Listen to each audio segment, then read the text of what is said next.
اعوذ باللہ من الشیطان الرجیم بسم اللہ الرحمن الرحیم الحمد للہ رب العالمین الصلاۃ والسلام علی رسولہ وآلہ الطیبین الطاہرین المعصومین۔ معرفِ قرآن کے سلسلے کی آج 7ویں کڑی کو بیان کریں گے۔ قرآن مجید کا 7واں پارہ جو کہ سورہ مائدہ کی 82 آیات اور سورہ انعام کی 110 آیات پر مشتمل ہے۔ سورہ مائدہ کی ان آیات کے جو موضوعات ہیں وہ اس طرح ہیں۔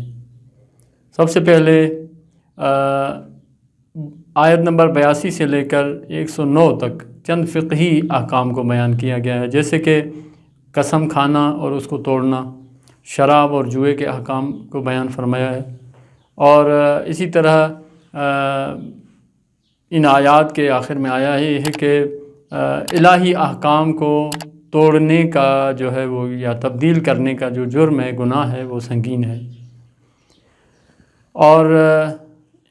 آیت نمبر 89 میں قسم کو توڑنے کا جو ہے وہ کیا ہے ذکر آیا ہے، اور اسی طرح 90 سے لے کر 93 آیات میں شراب اور جوئے کو رجس کا عنوان دیا گیا ہے، اور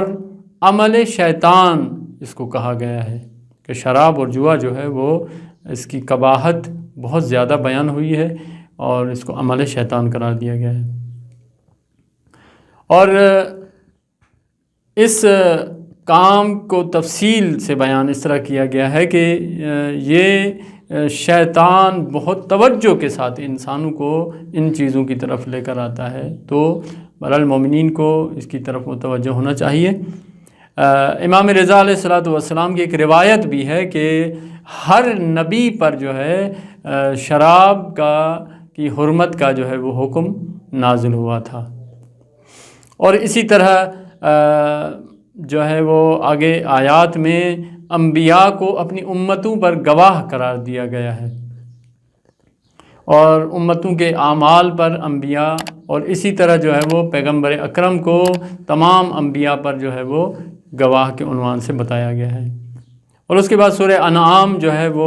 اس کی 110 آیات جو اس پارے میں ذکر ہوئی ہیں، اس کے مرکزی اور محوری جو موضوعات ہیں وہ اس طرح ہیں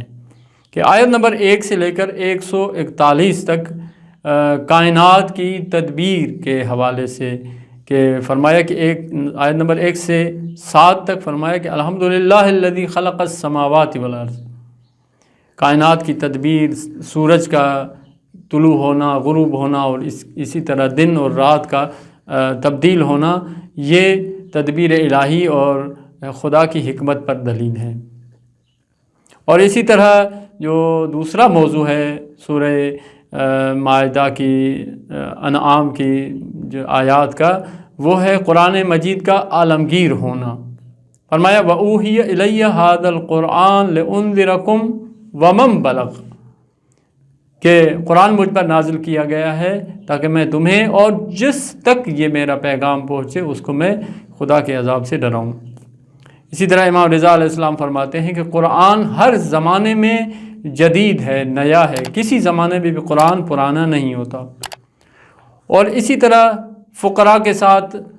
معاشرت کرنا اور ان کے ساتھ اچھے اخلاق سے پیش آنے کے بارے میں آیات ہیں۔ آیت نمبر 52 اور 52 سے لے کر 55 تک یہ آیات جو ہے وہ کہ جیسے کچھ لوگ